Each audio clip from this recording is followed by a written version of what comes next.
What is going on, you guys? It's Extreme here, and welcome back to another episode of Raiders Strike, a series I do normally Tuesdays, Wednesdays, and Thursdays at 11 a.m.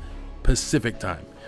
However, this week, due to some issues, if you guys don't know, I hurt my back this past weekend, and it made sitting doing commentaries extremely painful. And I knew that first episode was going to be very long, and the idea of sitting for that long, no. Anyways, if you guys are new to the Vault of Glass, there is a step in the raid prior to the one you guys are about to see.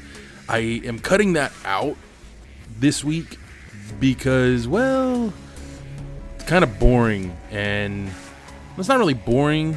It'd be less boring if you guys could hear the conversations me and my team have. But for all intentional purposes, I cut it out this week. Maybe when we do our flawless attempt, I will make sure the commentary is there. I'm going to regret that. I already know it. Because some of the things these motherfuckers say, man. Seriously. So if you guys missed yesterday's episode, today and tomorrow's episodes are featuring members of the clan I'm in. This is the Exotic Assassins. They're a fun group of guys to play with, man. I enjoy playing with these guys a lot. They're mostly all younger guys. I think in total there's 2 guys in my age range in the entire group. Everyone else is either under 18 or about. I think the Greetings is 18, so everyone else is under that. And it doesn't really bother me because these guys are all fun to play with. They all have an awesome sense of humor. And that's one of the things I want to talk about today, because I want to talk to you guys about finding a good, solid raid team. That's not always easy to do, especially if you go to Destiny LFG. You might very well continuously end up in groups of complete and utter randoms, and everyone's trying to lead the party, and it's just, oh god. It never goes well. I myself, whenever I would join any groups on Destiny LFG, I tended to focus less on teams that were completely random. I wanted to work with teams that already had groups in it and people that knew each other. Specifically, I preferred to be with groups that pretty much just needed somebody to come in and shoot things, because that's what I'm good for. You know, I don't like running the relic. I know how to do it, prefer not to.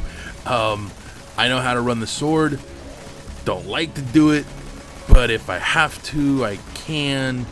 That's kind of my mentality. I'd rather somebody else know what they're doing and do it. If I have to step up and do it, I'll do it. But if I can avoid it, I will. Just saying. But we're fucking around, by the way, in the recording of this raid. We're not trying to take this serious. We're having fun. This is hard mode, by the way. I don't know if I mentioned that yesterday. I'm pretty sure I forgot it. So it's a hard mode is a bitch on any raid. This one, not so much. Honestly, I think this raid is so much more easier, and part of that is due to the fact that you are definitely over the max difficulty level by at least 1 level the entire run. You're always going to be at least 1 level above what the difficulty is for Vault of Glass.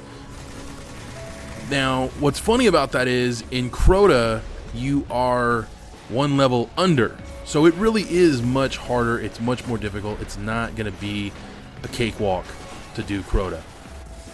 That said, as of this recording, to the best of my knowledge, nobody in my raid team has gone all the way through from start to finish and done the Crota Zen raid. I'm hoping after I get done recording this that my team and I will get on and we'll, handle some business. We'll do the raid and all that fun jazz. I kind of want to get it done now.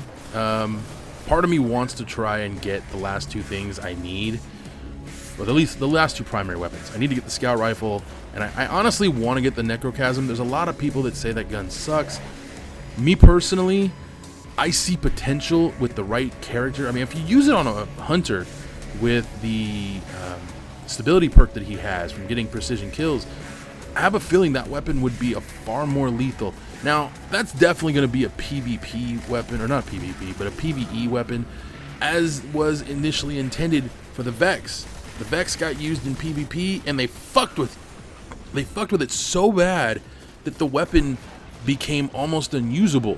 Now, it's usable, but it's got limited capabilities, which really sucks. You know, I honestly think if you want a weapon, I mean, if Bungie wanted to put certain weapons in the game that were not intended to be for Crucible, they could very well have done what is known as a lockout system. I mean, you could even put it in the description of the weapon. This weapon is not usable in the Crucible. Well, why are you locking it out? Because it's intended to be a PvE weapon only. I mean, hell, you could just totally eliminate all issues and make it to where exotics in general aren't usable in the Crucible. My biggest frustration with the Crucible, by the way, is that it is extremely one-sided, in that if you don't spend hours upon hours upon hours upon hours upon hours playing the fucking thing, you're never... Oh, by the way, this is for you, Yippee. Hang on, I gotta unmute you. I will shush. Well, I don't think I can unmute you. Yeah, go for it. Do it. Sadly, you guys can't hear his line. Anytime he does that, he's like, "I'm fireborn." I really need to get that recorded, because the way he does it is so much better, and it sounds better too. When I do it, it just sounds wrong. But yeah. By the way, Yiffy, really? I saw your comment yesterday, fucker. Really? Being mean to that Yiffy guy. Yeah. Shut up. Dude, you got your time to shine. Hell, you're even in the thumbnail for yesterday's video. So, fuck off. Anyways, and yes, trolling, Omnigul does equal Ebola. Fuck that fucking strike. Anyways, guys, this episode is coming to a rapid end. I'm about to die. Yep, there it is. Lovely. That's the first time in a long time doing this raid I've died on this part. I was just in a rush because everybody in my clan bolted. Now, by the way, I'm just going to tell you guys now, I'm cutting out the maze because I bitched out. I fucking hate the maze. So you guys won't see that tomorrow. And yeah, but you will see the final 2 major encounters in this raid. Well, actually, it's like, yeah, 2, 3-ish encounters. I think I do the jumping puzzle. That thing's fucking easy, man. I see a lot of people who have trouble with it. Thing's fucking easy. Just, you gotta be patient, you know. If you're trying to speed run it, then you definitely don't want to use a hunter. Just gonna say that right now. If you're trying to go flawless, you don't want to bring a warlock, because I noticed that when you play as a warlock, by the way, you have this sense of, well, I can be reborn, no big deal. I can res, it's all good. So you tend to be a little crazier, but when you literally are YOLO, yeah, you don't tend to be as risky as you would if you were trying to do it flawless. Just saying. I mean, the best way to put it is, imagine doing a Nightfall solo. That's the raid, because once you fucking die, you should just go back to orbit and start all over, because there is no cheating that achievement. And I myself want that. I know members of my clan want that. So hopefully soon we'll bring that to you guys. Anyways, that's all the time I have for today. I will see you guys tomorrow for another one. Until next time, adios. Now, to be fair, trolling hasn't been feeling too well. By the way, LA's about to die. And oh yeah, Yiffy. Yeah, I said I was gonna cut this out, dude, but as you can hear, you can't really understand a word you're fucking saying. Now, what's funny about this right here is, I tell the guys, like, oh, he's talking in the game chat.